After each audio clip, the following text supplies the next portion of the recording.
प्रिय विद्यार्थियों, MP science में आपका स्वागत है।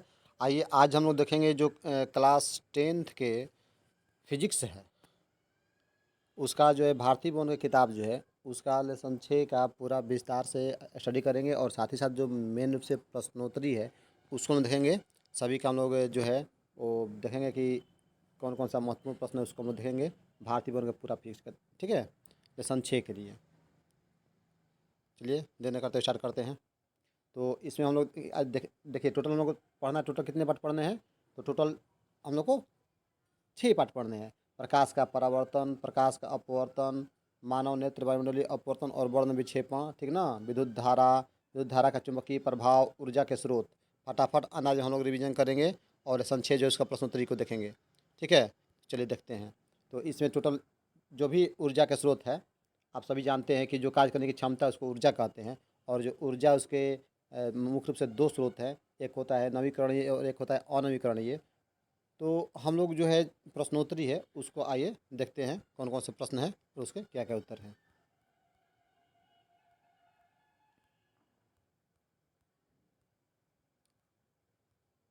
हाँ,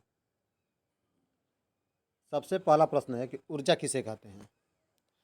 तो जो ऊर्जा है,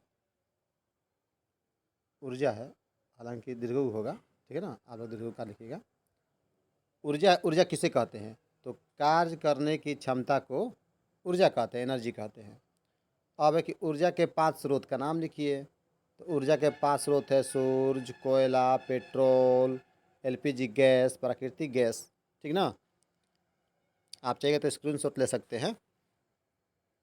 अब है कि नेक्स्ट क्वेश्चन है कि ईंधन किसे कहते हैं? तो वे पदार्थ जो जलकर ऊष्मा और प्रकाश उत्पन्न करते हैं उससे हम ईंधन कहते हैं। लकड़ी, उपला, कोयला, ये क्या है? ईंधन है। अब नेक्स्ट क्वेश्चन है कि आदर्श ईंधन की जो है 4 विशेषता बतलाना है। तो आदर्श ईंधन की 4 विशेषता जो है निम्नलिखित है। जो ईंधन है उसका ज्वलन ताप कम होना चाहिए, ज्वलन ताप कम होना चाहिए। दूसरा, ईंधन का ऊष्मीय मान उच्च होना चाहिए। जलने के पश्चात कोई हानिकारक गैस नहीं निकलना चाहिए। और ईंधन के रख रखाव और जो भंडारण है उसमें सुविधा होनी चाहिए, यानी कि उसमें समस्या नहीं होनी चाहिए। अब आते देखते हैं जो किताब के प्रश्नोत्तर है उसको। तो इसमें जो है पहला प्रश्न है कि ऊर्जा के 3 विभिन्न रूप का नाम लिखें। तो ऊर्जा के 3 विभिन्न रूप कौन कौन हैं? प्रकाश ऊर्जा, विद्युत ऊर्जा, ध्वनि ऊर्जा। ये ऊर्जा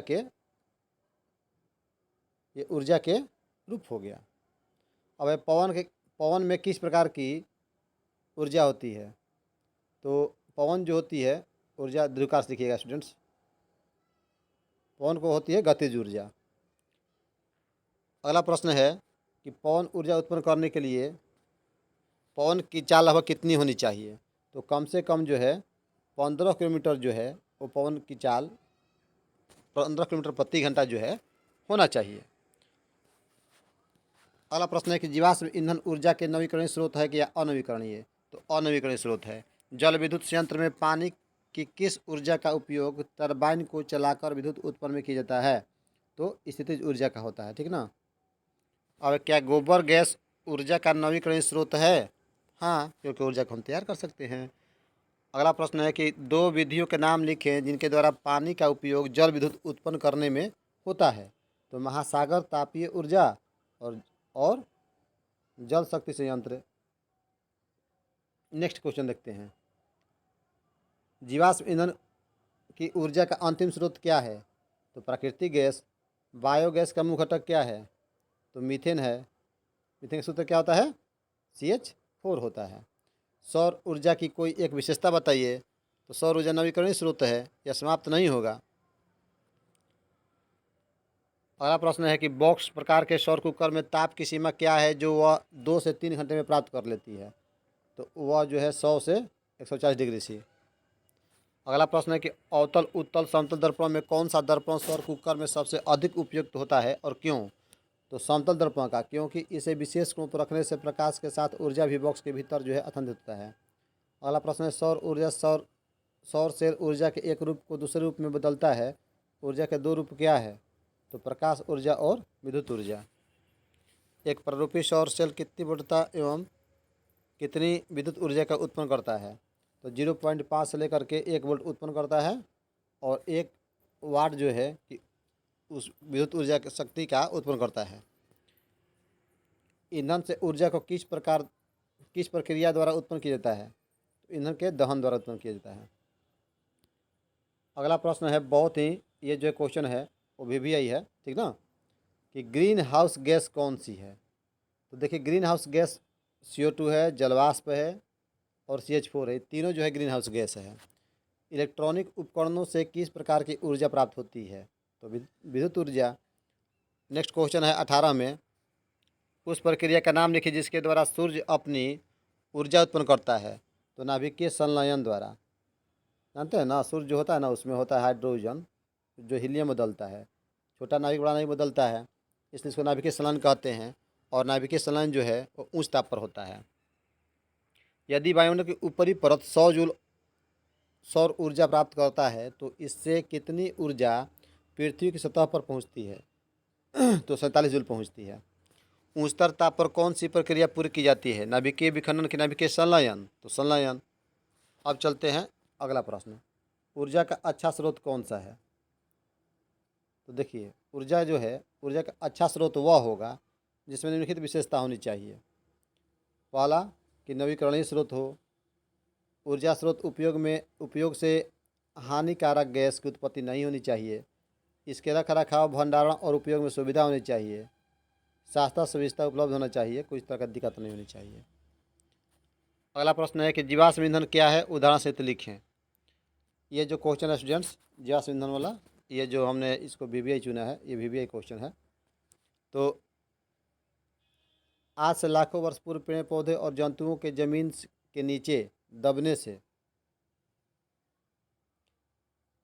धीरे धीरे रूपांतरण के फलस्वरूप बने ईंधन को जीवाश्म ईंधन कहते हैं। उदाहरण के लिए कोयला, पेट्रोलियम और प्राकृतिक गैस, ये क्या होते हैं? जीवाश्म ईंधन होते हैं। कौन सा ऊर्जा स्रोत भोजन को गर्म करने के लिए काम में लाया जाएगा और क्यों? तो भोजन को गर्म करने के लिए उसमें ऊर्जा का उपयोग किया जाता है। इसके लिए हम LPG का उपयोग करेंगे क्योंकि इससे धुआं कम निकलता है और बर्तन की दीवारों को यह काला नहीं करता है, ठीक है ना। तो इसलिए हम LPG का उपयोग करते हैं ज़्यादातर। अगला प्रश्न है कि जीवाश्म ईंधन जो है उसकी कौन कौन सी खामियां हैं? तो जीवाश्म ईंधन में खामियां हैं, यह ऊर्जा का अनवीकरणीय स्रोत है जीवाश्म ईंधन।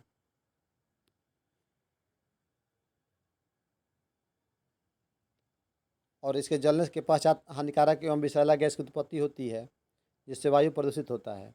यह दिन पर दिन महंगा होते जा रहा है। इसके उपयोग से अम्लीय वर्षा होती है और ग्लोबल वार्मिंग की समस्या भी बढ़ती है। क्यों हम ऊर्जा के वैकल्पिक स्रोत खोजते हैं? तो देखिए जो जनसंख्या वृद्धि और औद्योगिकरण है उसके कारण ऊर्जा संकट की समस्या उत्पन्न हो गई है और ऊर्जा के परंपरागत स्रोत समाप्ति की ओर है और जीवाश्म ईंधन निकट भविष्य में ही समाप्त हो जाएगा। इसलिए ऊर्जा संकट के समाधान के लिए हम वैकल्पिक स्रोत का चयन करते हैं। पवन और जल से प्राप्त ऊर्जा के परंपरागत उपयोग में किस प्रकार का सुधार हमारी सुविधा के लिए किया गया है? तो देखिए पवन और जल ऊर्जा से प्राप्त परंपरागत उपयोग में अब सुधार किया गया है। यह सुधार तकनीकी है जिसकी सहायता से अब हम पवन और जल से बिजली का उत्पादन किया जा रहा है जिससे हम अपनी सुविधा के लिए आसानी से उपयोग कर रहे हैं, ठीक ना। अब बिजली बना दिया जा रहा है। नेक्स्ट क्वेश्चन,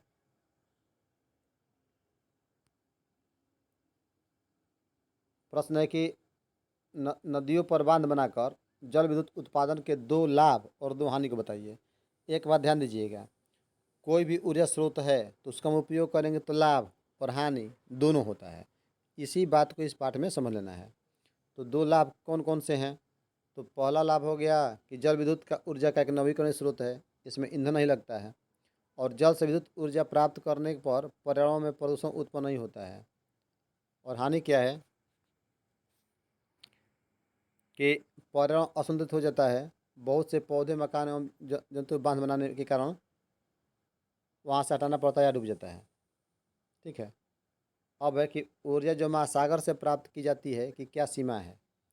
तो ऊर्जा जो महासागर से प्राप्त की जाती है उसकी निम्नलिखित सीमा है। इसके लिए उच्च तकनीक की आवश्यकता होती है। इसका दक्ष व्यावसायिक उपयोग कठिन है। यह अधिक खर्चीला है।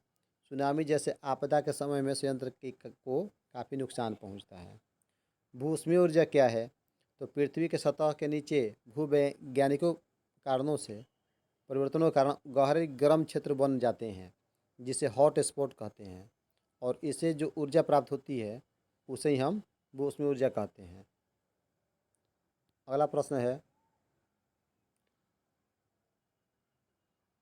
नाभिकीय ऊर्जा के क्या लाभ लाभ क्या है? तो नाभिकीय ऊर्जा के निम्नलिखित लाभ है। इससे रासायनिक अभिक्रिया की तुलना में अधिक ऊर्जा की प्राप्ति होती है, ठीक है ना, और कम ईंधन से अधिक ऊर्जा की प्राप्ति होती है। इसके बाद है कि नाभिकीय रिएक्टर का उपयोग करके विद्युत ऊर्जा का उत्पादन किया जा सकता है, जिससे हानिकारक गैस की उत्पत्ति कम होती है।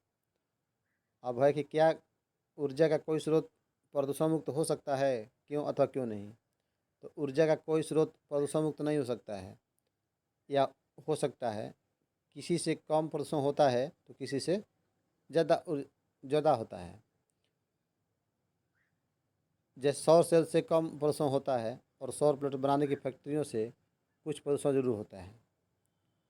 ऊर्जा के दो ऐसे स्रोतों का नाम लिखिए जिन्हें आप नवीकरणीय होना सोचते हैं और अपने चुनाव के लिए कारण भी लिखना है। तो देखिए, ऊर्जा के दो ऐसे स्रोतों के नाम और पवन सौर ऊर्जा और पवन ऊर्जा है, जिससे हम नवीकरणीय होना सोचते हैं। चुनाव कारण यह है कि ये दोनों ऊर्जा स्रोत निकट भविष्य में समाप्त नहीं होंगे।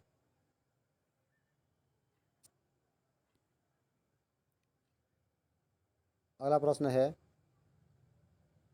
विद्युत की घरेलू आवश्यकता को पूरा करने के लिए सौर पैनलों के उपयोग में कौन कौन सी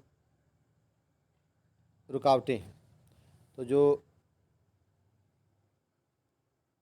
विद्युत की घरेलू आवश्यकता है के लिए सौर पैनलों के उपयोग में निम्नलिखित रुकावटें हैं। विशिष्ट ग्रेड वाले सिलिकॉन की कमी है। सौर पैनलों को बनाने में चांदी का उपयोग होता है जो कि महंगा है। इसमें ट्रांसफार्मर का उपयोग सुदूर क्षेत्रों तक नहीं ले जा सकते हैं। ये सब इसकी कमियां हैं।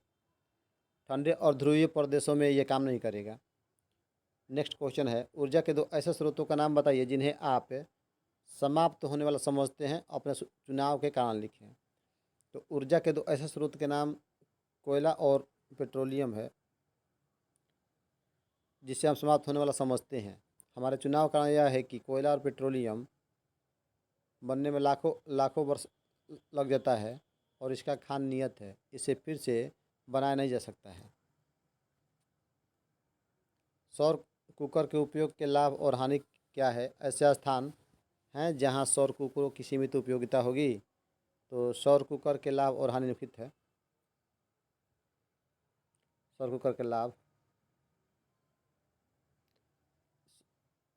यह सस्ता होता है।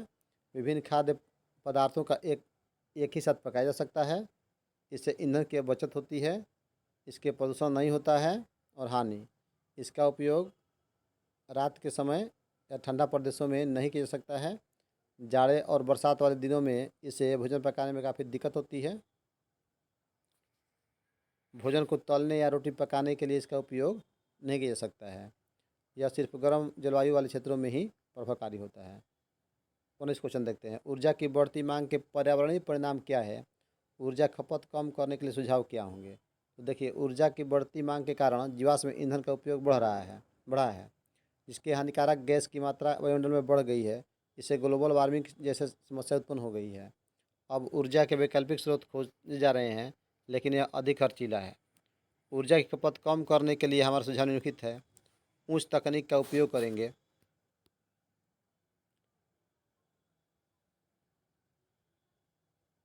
ऐसा उपकरण का उपयोग करेंगे जो कम बिजली में आसानी से चले। ऊर्जा के फिजूल खर्च नहीं करेंगे और ऊर्जा बचत की प्रति लोगों को जागरूक करेंगे।